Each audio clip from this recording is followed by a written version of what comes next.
Hi hello Shri Swami Samarth. कसे आहेत सर्वजण? मस्त आणि मजेत ना. सकाळी सकाळी इकडे मस्त फ्रेश झाले होते आणि इकडे मम्मींना चपाती भाजी वगैरे खायला दिली होती. लवकरच आज जेवणाला घातलं होतं.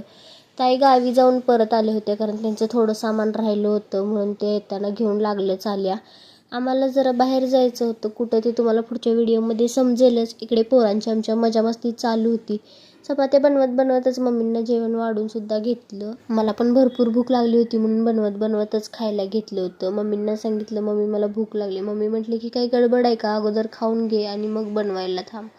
मम्मीने तसं तर निम्मं जेवण बनवून घेतलं होतं. काळ्या वाटाण्याची भाजी, डाळीची आमटी आणि इकडे भात बनवला होता. मग मी चपात्यांना उभारले होते. ताई लाटून देत होत्या आणि मी भाजून घेत होते. तसं तर भरपूर काही कामं नसतात, दोघींनी मिळून केलं तर सगळं होऊन जातं. मी घरातली सगळी कामं आवरली. चपाती नुसती बनवायची राहिली होती. ताई बोलले की वहिनी मी लाटून देते, तुम्ही भाजून घ्या. हे काय आमचं रोजचंच असतं दोघींचं. मग ताईंनी लाटून दिले, मी भाजून घेतले आणि दुपारच्या टायमिंगला पाणी आलं होतं, लागलं ते सुद्धा भरून घेतलं. पाण्याचं तर असं काय चाललंय की हे काही कळतच नाही. एक दिवस येते आणि एक दिवस नाही. म्हणून आलं की लगेचच स्वच्छ भांडी घासून भरून घेतलं. दुपारच्या टायमिंगला झाडं खूप चोखली होती म्हणून ह्यांनी झाडांना पाणी घालून घेतलं.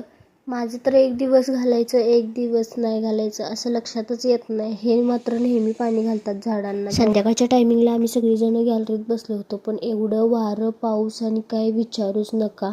तुमच्या इकडे झाला का पाऊस? मला कमेंट करून नक्की सांगा आणि व्हिडिओ आवडला असेल तर लाईक शेअर सबस्क्राईब नक्की करा. Bye bye.